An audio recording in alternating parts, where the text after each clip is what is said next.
Welcome to a review of Management 370, Module 2, Part 3.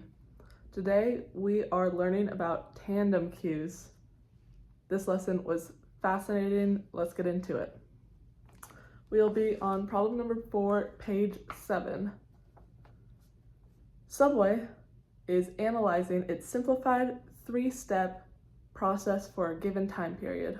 A customer arrives and waits in the bread queue, where a single server in an MM1 layout prepares the bread, meat, and cheese. Then proceeds to another MM1, which is the topping queue, and then finally proceeds to the last MM1, which is the payment queue. The manager has told us that there's an arrival rate of 0.4. Right away, we know that lambda is 0.4.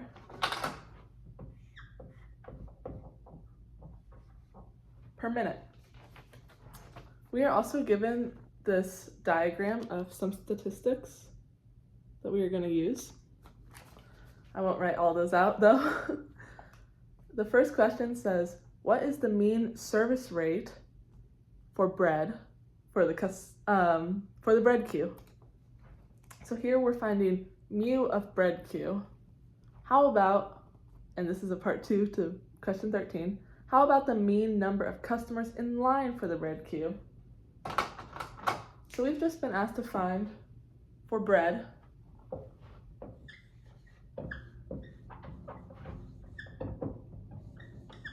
mu and E of LQ. That will be how many customers are in line.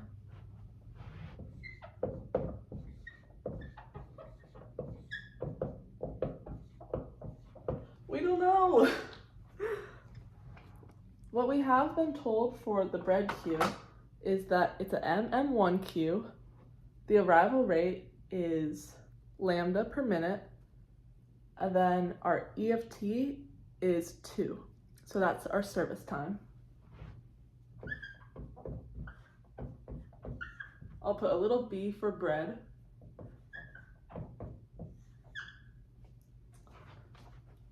How are we going to find mu? The formula for mu is simple. It's just 1 over E of T. All we have to do is put 1 over 2.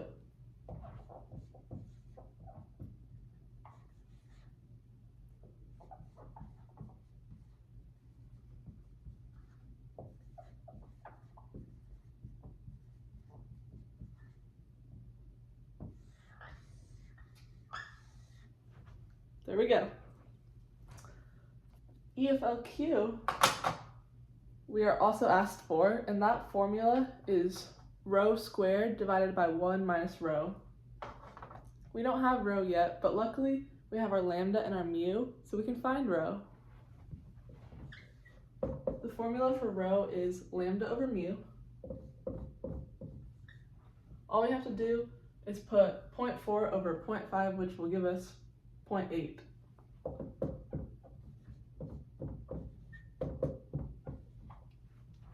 Awesome.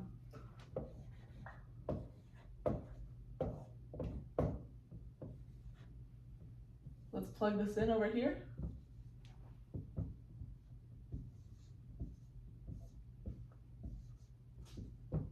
And our E of LQ for the bread queue is, or the bread line, is 3.2 customers.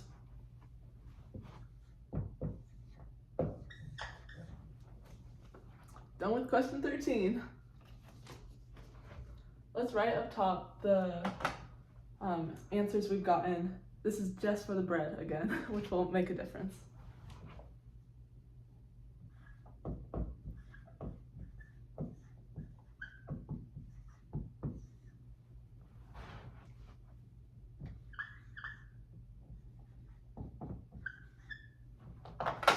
Okay, I'm gonna put bread in blue for the double B so we could remember. And then try to match up payment, maybe do payment pink and toppings black, I don't know.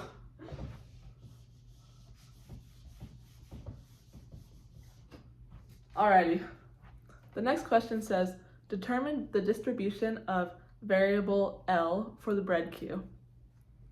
what are the descriptive statistics of the bread queue? So what is the mean and standard deviation for the average number of customers?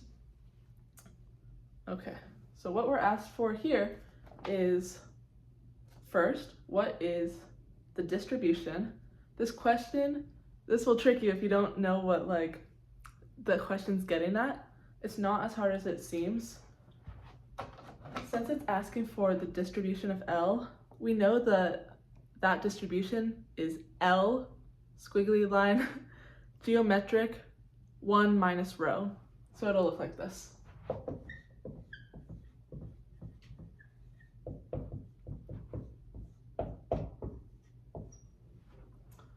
So to find the distribution, all we have to do is plug in rho, which we found was 0.8 last time.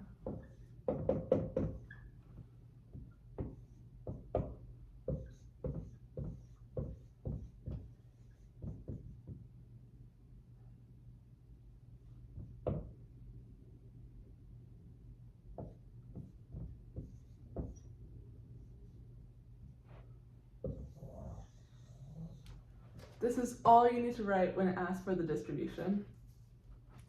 Next, it asks for the descriptive statistics. That means we need to find the mean and the standard deviation.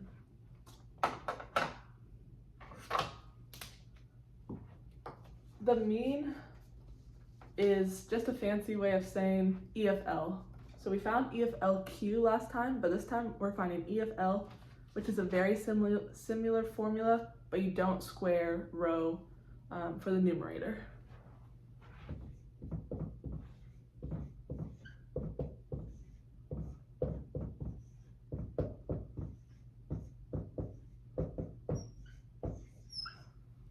So our mean is 4, light work, and our standard deviation shouldn't really be too far away from 4, so that's a good way to check if you got it right.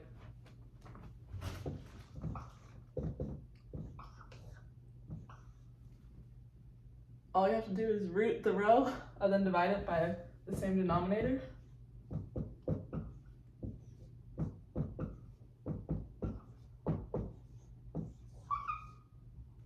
And that gives us 4.5. So not too far. This is great. On to the next page.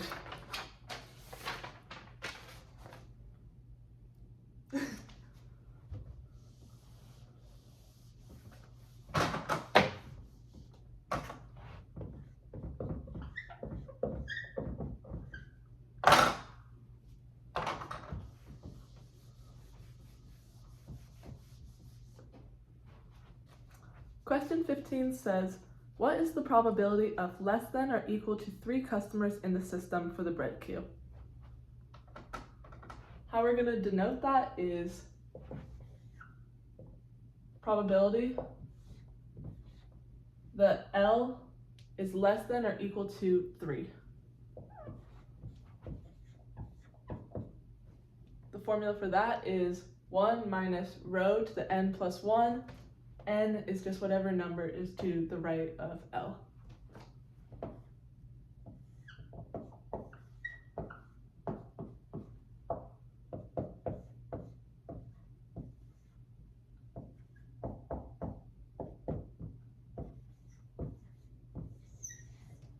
There we go. That is the probability that less than or equal to 3 customers will be in the system for the bread queue.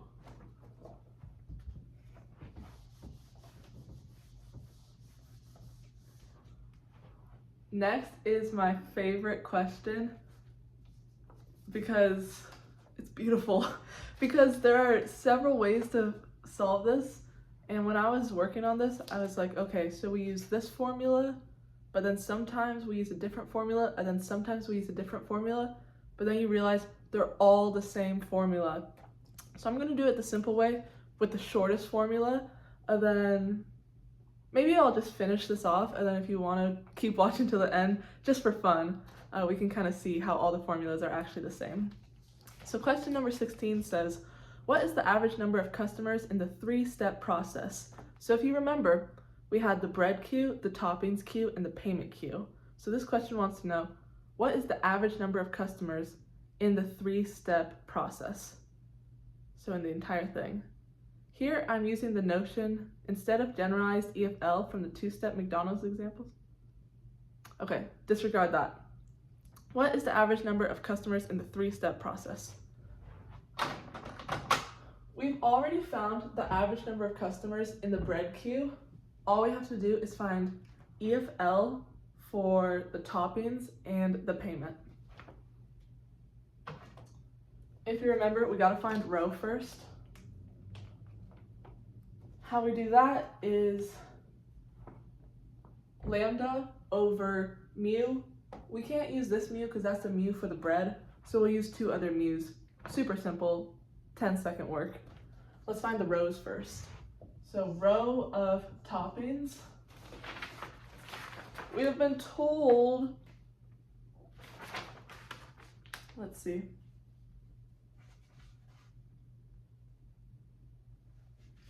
Oh, interesting.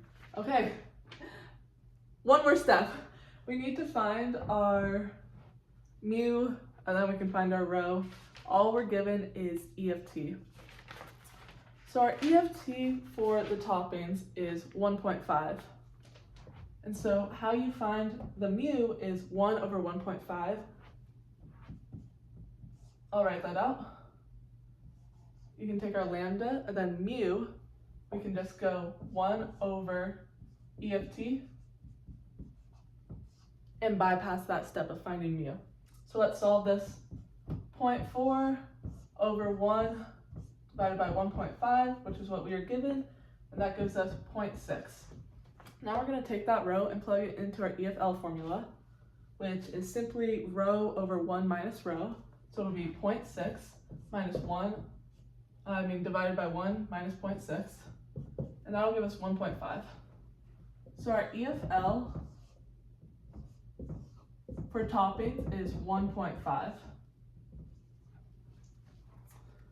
Finally, we need to find our EFL for payment. So how many customers are in the payment line? Or the payment queue. Let's use our pink for the payment. Row equals lambda divided by 1 divided by EFT. We're told that our EFT is 0.5, and this comes out to 0.2. We'll take that 0.2 divided by 1 minus 0.2, and that'll give us 0.25. So our EFL for payment is 0.25. All you have to do, add that together,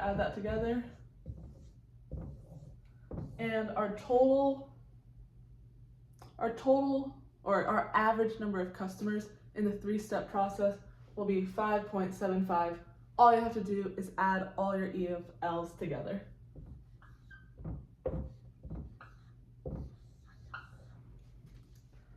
All right, before we get into it, how this can be how it can be cool, let's just solve this last problem because it's one step. Problem number 17 says, how long does an average customer spend in the three-step process in minutes? So we want to know how long are they spending throughout this time that they're waiting in the three-step queue from the time they arrive. All we have to do is, first of all, we're looking for EFW.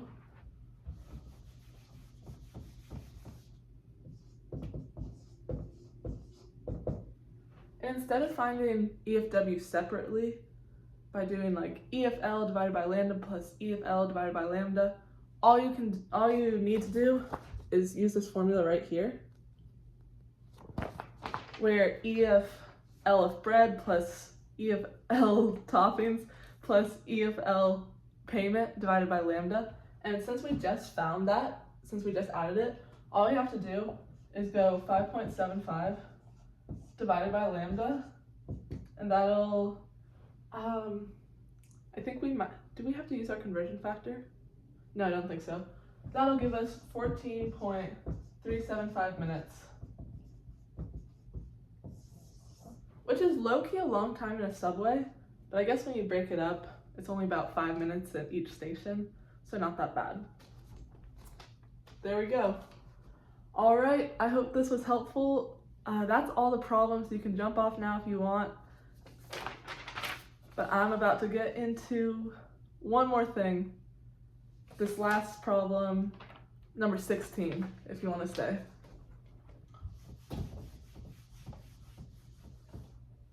All right. So, for finding our basically total EFL, this is one way to do it. And I saw on our formula sheet another crazy formula, and it was headed like our teacher put use for tandem Qs, and so I was like, why aren't we using this formula? I'm gonna write out the formula. It looks a little scary, but you realize that it's actually the same thing we just did, but simplified, which is just awesome. So give me a second. It'll be cool.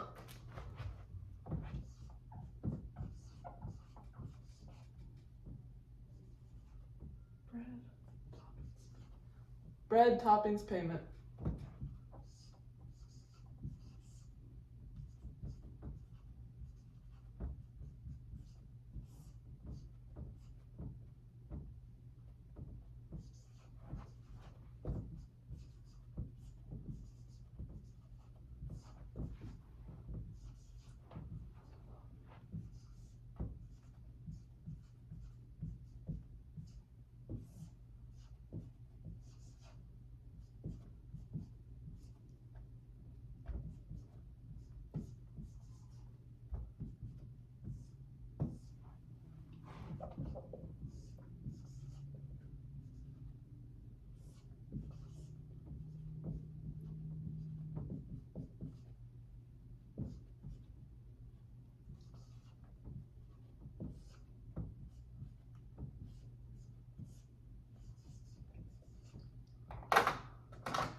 All right, so on my formula sheet, I have these three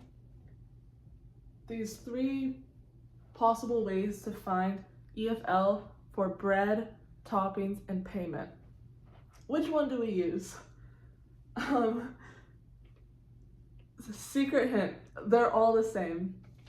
And so the first way we can see that these two are the same is that rho is lambda divided by mu. So all we have to do, this is how we solved it for number 16. We did separately EFL for the bread, EFL for the toppings, EFL for the payment, and then we just plugged in their own mu's, we plugged in their own EFL Q's. So these are exactly the same. And so now what is happening here? Well, this is actually the same formula as this for a specific, like, if you have basically an MM1, I believe, because our EFLQ, how do you find that? Anyone want to tell? No, I don't know. I don't know what that was, but all you gotta do is do rho squared divided by 1 minus rho.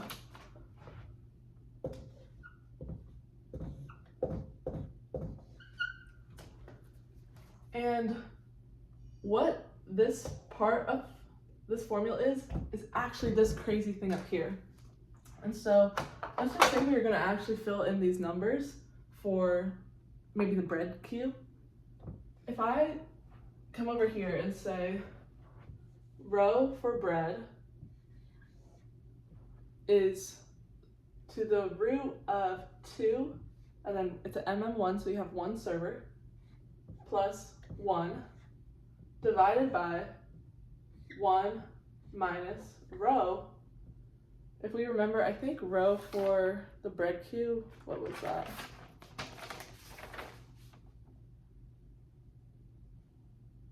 0.8. If we plug this in,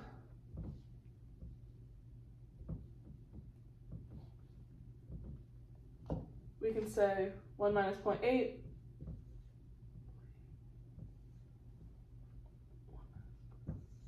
already our denominators are the same.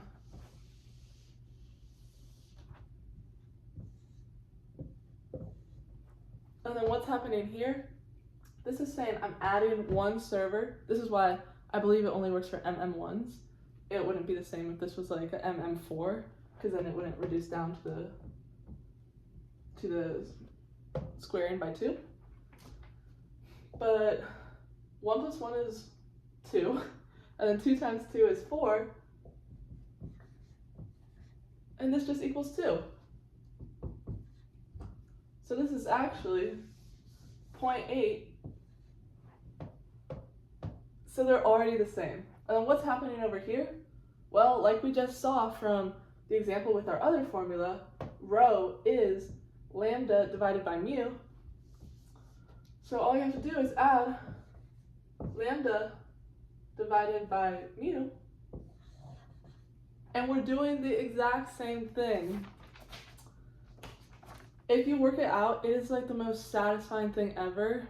I'll put the paper up if you want to just pause and look, but it also comes out to 5.75 if you do all the long work. And I just think it's the coolest thing that you can have this giant formula that looks like a mess and then just reduce it down to E of LQ plus rho. So here's the long formula with the numbers plugged in. And then all we had to do is reduce it down and do what we did in problem 16. That was pretty awesome. Awesome to learn about. Yeah, all right. I think I'll do one more video for module 2 for question 5. It's a little short, but this has been a long video, so I hope this was helpful and fun, and best of luck.